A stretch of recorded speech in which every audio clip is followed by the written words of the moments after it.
Many years ago, when I was a sophomore in high school, me and my adopted brother, we shared the same chemistry teacher. His name was Mr. Kuba. I thought he was a pretty cool dude. My brother Steve, on the other hand, didn't necessarily get along with him too much. Uh, my brother was always the jock, played football and good stuff. He wasn't necessarily an idiot, but let's just say his time management skills weren't as exemplary as they should have been.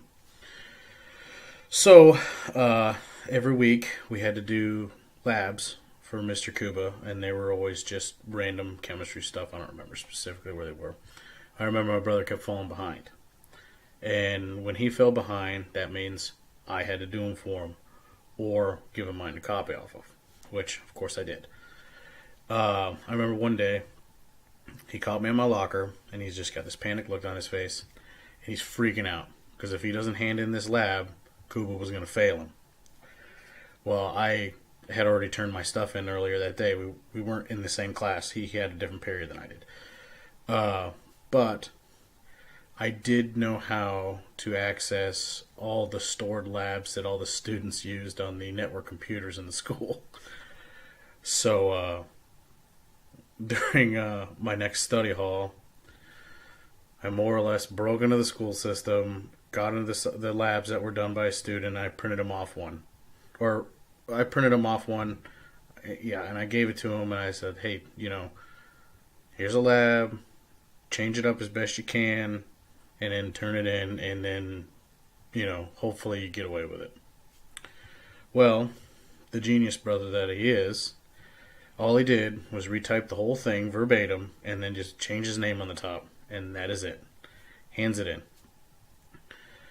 Next day, he gets called down principal's office.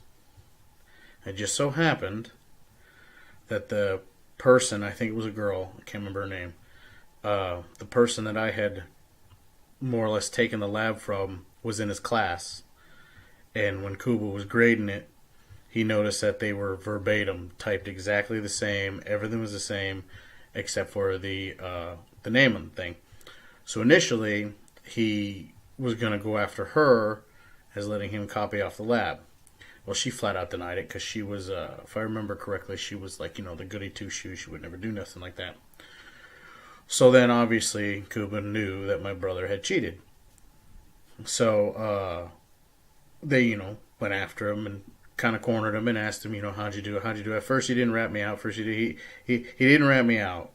But eventually, they figured out that, he wasn't necessarily, what's the word I'm looking for? What's a good word I'm looking for? Resourceful enough to obtain that himself. And of course, me being his brother, I was the next logical step in the equation. So they caught me, and they pulled me into the office, and they started grilling me about it. And long story short, we ended up admitting it. He got a 5-day suspension. I got a 3-day suspension. And I was banned from using the school's computers for the rest of the school year. We'd only been in school for probably 2 or 3 months at the time. So the rest of the school year was kind of boring. I never let him forget that because if it wasn't for me, he would have never graduated high school. I was always doing his homework for him.